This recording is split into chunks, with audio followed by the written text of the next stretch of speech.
የህወሓት የፖለቲካ ቁማርና የሰባተኛው ሀገራዊ ምርጫ ተስፋዎች። ሰላም ጤና ይስጥልኝ። ዛሬ በኢትዮጵያ ፖለቲካ ውስጥ እየታዩ ያሉ ግልጽ ተቃርኖዎችና አዳዲስ ተስፋዎችን ይዘንላችሁ ቀርበናል። በአንድ በኩል ለህልውናው ስል መሪ አልባ ጉዞን የመረጠው የህወሓት ፖለቲካ ባህሪ፣ በሌላ በኩል ደግሞ የኢትዮጵያን ዲሞክራሲ ጉዞ የሚያበስረው ሰባተኛ ሀገራዊ ምርጫ።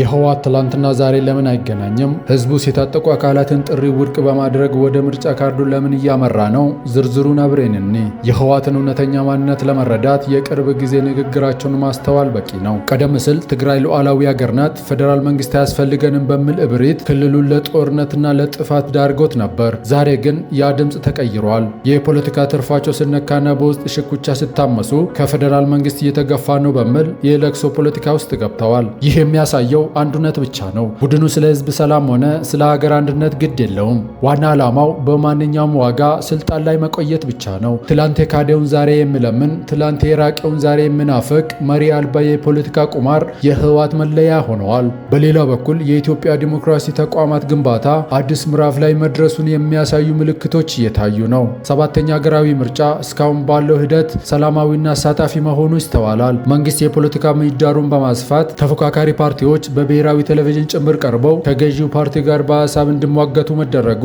ትልቅ እርምጃ ነው። ህዝቡም ይህንን የሰላም መንገድ መርጠዋል። በተለያዩ አካባቢዎች የፋኖንና የኦነግ ሸኔን የጥፋት ጥሪዎችን ወደ ጎን በመተው ዜጎች የምርጫ ካርዳቸውን በንቃት እየወሰዱ ይገኛሉ።